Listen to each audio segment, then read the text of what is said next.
చూద్దాం అంటే ఇంకో రీజన్ కూడా అంటే డివర్స్ కేసెస్ కూడా ఎక్కువనే ఉన్నాయి. అది కూడా ఇప్పుడు వాళ్ళ చుట్టాలల్లో చూస్తారు, యుఎస్ పోతారు హ్యాపీగా ఉన్నట్టు అనిపిస్తది బయటికి. వాళ్ళు ఏదో ఒక రోజు లేదు మేము ఇక విడిపోదాం అనుకుంటున్నాము అని అమ్మా నాన్నకి చెప్పడం, అది వీళ్ళకి తెలియడం పిల్లలకు. అరే మా బావ లైఫ్ బాలే, మా అక్క లైఫ్ బాలే, మా అన్న లైఫ్ బాలే, వీళ్ళు ఎవరి లైఫ్ బాలేనప్పుడు నేను పెళ్లి చేసుకుని మళ్ళీ కష్టాలకు ఎందుకు పోవాలి, హాయిగా ఇట్లనే ఉందాము అనే పర్స్పెక్టివ్ కూడా ఉంది యూత్ లో. అందుకే వద్దు బ్యాచులర్ లైఫే బెస్ట్ అనే ఫీలింగ్ ఉన్నారు. అది మీ ఇద్దరిని ఎవరన్నా ప్రముఖులు అంటే మీ మ్యారేజ్ అయిన తర్వాత ప్రముఖులు ఎవరన్నా మిమ్మల్ని గుర్తించి లేదంటే పలకరించడం కానీ, మెసేజ్ పెట్టడం కానీ, ట్వీట్ చేయడం కానీ అలాగే చేశారా అన్న? ప్రముఖులు ఎవరన్నా అంటే సెలబ్రిటీస్, సినిమా యాక్టర్లు కానీ, అయితే ప్రముఖులు యూట్యూబర్లు కానీ? అవును, రఘు మాస్టర్ గారు ఒకసారి మాట్లాడిండ్రు. ఫస్ట్ లో మేము ఇవి హనీ అవి అమ్మేటప్పుడు, అప్పుడు ఫార్మింగ్ చేసేటప్పుడు బాగా చేస్తున్నారు అని, మీ దగ్గర గీ దొరుకుతుందా అని అడిగిండ్రు. Okay okay, Rakesh master, Raghu master, dance master Raghu master. Okay. And Vishwaksen గారు కూడా ఒకసారి మెసేజ్ చేసిండ్రు, హనీబీ ట్రైనింగ్ ఎక్కడ ఇస్తారు, హనీబీ గురించి ఏదో తెలుసుకోవాలని ఉంది అని చేసిండ్రు. అవునవును అట్లా. అండ్ మొన్న మా షాప్ లో చెప్తున్నారు, అంటే ఆయన చెప్పింది ఎంతవరకు నిజమో కాదో తెలియదు, ఒక డ్రైవర్ లేకపోతే వాళ్ళ అసిస్టెంట్ ఎవరు వచ్చిండ్రు, మా దగ్గర గీ తీసుకున్నారు షాప్ లో. ఎవరు మీరు ఇంతగానం తీసుకుంటున్నారు, 5-6 కిలోలు ఏమో తీసుకున్నారు, 11 కేజీస్ ఒకటేసారి పేమెంట్ ది మెసేజ్ వచ్చింది. అంటే ఒక డే పేమెంట్ అంతా ఒకటే మెసేజ్ లో రావడం నాకు షాకింగ్ అనిపించింది. ఏం జరుగుతుంది షాప్ లో అంటే, లేదు విజేంద్ర వర్మ గారి వాళ్ళ పర్సన్ అంట, వాళ్ళకి 11 కేజీస్ కావాలంట, అందరు 13 11. అంటే చాలా సంతోషం అయింది. అంటే వీళ్ళకు మేము రీచ్ అయినామా అంటే ఎంతవరకు నిజమో కాదో తెలియదు, బట్ ఆయన చెప్పిన దాని ప్రకారం అయితే మాకు అంటే వాళ్ళకి అబద్ధం చెప్పని పని లేదు, అబద్ధం చెప్పని పని లేదు, పెద్ద ఫ్యామిలీ కాబట్టి తీసుకున్నారేమో అనిపించింది, నిజంగానే వాళ్ళందరికి ఇస్తారేమో. నేతర మా చిన్నప్పుడు ఏంటంటే మా పల్లెటూరులో అనమాట, అంటే ఏలూరు దగ్గర అంటే అంత సిటీ కాదు, తూర్పు ఇదని ఉండేది. మేము అక్కడి నుంచి వస్తుంటే ఎక్కువగా నేను అబ్జర్వ్ చేసేవాడు, అందరినీ ఎక్కువగా అబ్జర్వేషన్ ఉండేది నాకు. మొత్తం పిల్లలు వెళ్తున్నాను అనుకో పెళ్లి, అందుకే అప్పుడే ఇంకా పెళ్లి చేసుకోవాలని వయసు వచ్చిన వెళ్తున్నాను అనుకో, ఎరా పప్పన్నం ఇప్పుడు పెడతారో అలా మాట్లాడేవారు. అంటే అప్పుడు ఏంటంటే ఈ టీవీలు సెల్లే లేవు, అరుగు మీద కూర్చునేవారు, వెళ్తుంటే కూర్చోళ్ళందరినీ పలకరించేవారు అనమాట. ఎరా ఎప్పుడు పెళ్లి చేసుకుంటావు, పప్పన్నం ఎప్పుడు పెడతా అనేవారు అనమాట. ఒకటి పెళ్ళి అయిపోయింది అనుకో, ఏమా మీ నాన్నని తాత ఎప్పుడు చేస్తావు అలా అడిగేవారు అనమాట. అలాగే మీ పిల్లలు ఏమన్నా పుట్టడం అదే అలా ప్లానింగ్ ఏమైనా ఉందా లేకపోతే ఏంటి? అప్పుడు అదొకటే ఉంటుండే, పప్పన్నం పిల్లలు సింపుల్ లైఫ్ స్టైల్ ఉంటుండే కదా. ఇప్పుడు కొంచెం కష్టం అయిపోయింది, వాళ్ళని పెంచాలన్నా మన దగ్గర కొంచెం మనం ఏమన్నా సాధించాలి కదా. ఫస్ట్ వాళ్ళకి ఒక బెస్ట్ లైఫ్ స్టైల్ ఇవ్వాలన్నా, లేకపోతే ఫస్ట్ మనం ఏదైనా ప్రూవ్ చేసుకొని ఇది చేయడానికి టైం ఉండట్లేదు, మళ్ళీ పిల్లలు అది ఇది ఆ చాయిస్ అనిపిస్తుంది. ఏమో కనబుద్ధి అయ్యి అంత రిలాక్స్ ఉన్నప్పుడు కనాలేమో, ఇప్పుడైతే అవసరం లేదని అనిపిస్తుంది. ప్రస్తుతానికి లేదు. అంటే ఎన్ని జనరేషన్ పిల్లలందరూ కూడా మీ భావాలు వేరుగా ఉన్నాయి. అప్పుడు జనరేషన్ ఏంటంటే పెళ్ళైతే చాలు వెంటనే తాత అయిపోతాను, మామ అయిపోతాను అలా అనేవారు అన్నమాట.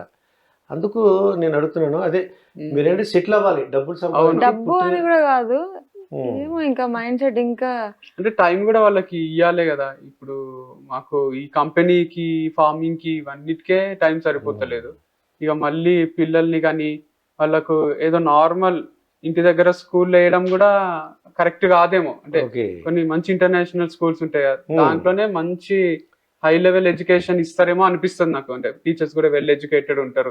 అంటే వెయ్యగలిగే స్టేజ్ నుండి నువ్వు నార్మల్ స్కూల్ వేస్తే ఏమనిపించదు, కానీ నువ్వు వెయ్యలేక దీంట్లో వేస్తే వాడు జీవితాంతం నిన్ను అంటాడు పెద్ద అయినాక కూడా, నువ్వు నాకు మామూలు స్కూల్లో చదివించినావు, నాకు ఇంగ్లీష్ మంచి రాదు, నువ్వు మామూలు స్కూల్లో చదివించినావు అందుకే నా బతికి ఇట్లుంది అని మనన్నే వేలెత్తి చూపిస్తాడు. ఆ పరిస్థితి ఉండరాదేమో అనిపిస్తుంది నాకు.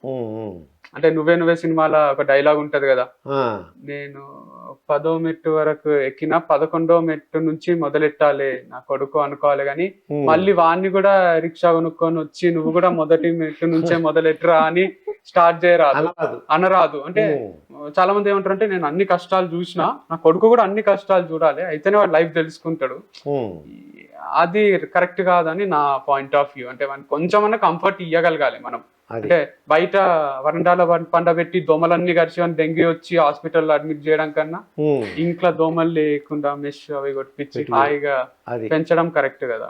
ఉమ్. తర్వాత నేను ఒక ఇంటర్వ్యూలో చూసాను, నువ్వు కూడా ఏంటంటే మా అమ్మ నాన్నలు చూసిన తర్వాత నాకు మ్యారేజ్ చేసుకొని అనిపించలేదు అన్నావు. నాకు అలా అనిపించింది, నాకు అలా అర్థమైంది. ఆ బిట్టి కట్ చేయమన్నా కట్ చేయలేదు మరి. కరెక్ట్ చేయలేదు నాకు నేను కరెక్ట్గా అది పట్టుకున్నాను నేను.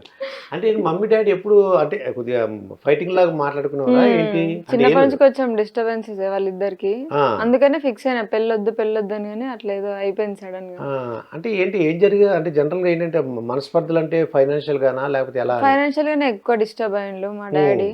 అట్లా ఇద్దరి మధ్యలో ఎక్కువ వాటి గురించి, అంటే అది లేక ఇంకేవేవో టాపిక్స్ మీద నుంచి అంటే డబ్బున్న వాళ్ళు మనం చిన్నగా చూడడం, ఉమ్, అట్లా డిస్టర్బ్ అయ్యి కొంచెం ఎక్కువ గొడవలు అవుతుంది. ఉమ్. అదంతా నువ్వు చూసావు. ఆ, ఆ చూడటం వల్ల ఇంకా నీకు పెళ్ళొద్దు, నచ్చలేదు, నువ్వు కూడా మ్యారేజ్ చేసుకోకూడదని అనుకున్నావు. ఉమ్. ఉమ్, కానీ వంశీని చూసిన తర్వాత ఆ, అంటే ఎవరి లైఫ్ లో అన్నా ఉండేవే అనిపిస్తుంది. ఇప్పుడు మా మమ్మీ డాడీ కూడా కొట్లాడుకుంటుంటే, కానీ మా డాడీ ఎప్పుడు నన్ను పనికి పోయినప్పుడు కర్ణాటకలో వర్క్ చేసేటోడు. మా డాడీ సివిల్ కాంట్రాక్టర్ కొన్ని రోజులు.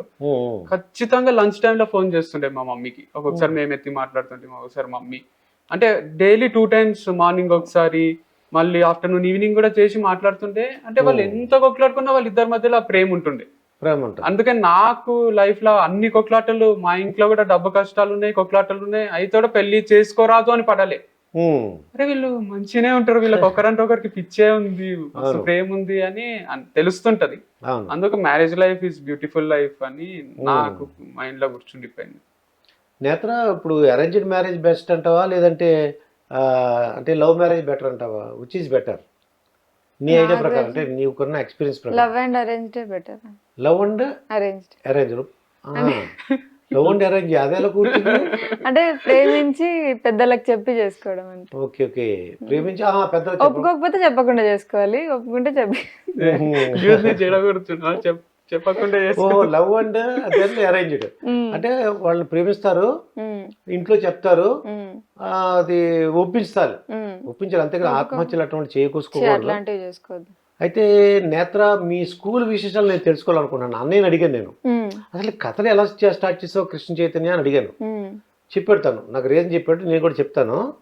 మీ స్కూల్ విశేషాలు ఏమైనా జ్ఞాపకం ఉన్నాయా అన్న? చదువులో అయితే మొద్దు, చదువులైతే మొద్దు, వీక్, పూర్ స్టూడెంట్. లాస్ట్ నుంచి కౌంట్ చేస్తే నేనే ఉంటా క్లాస్ లో.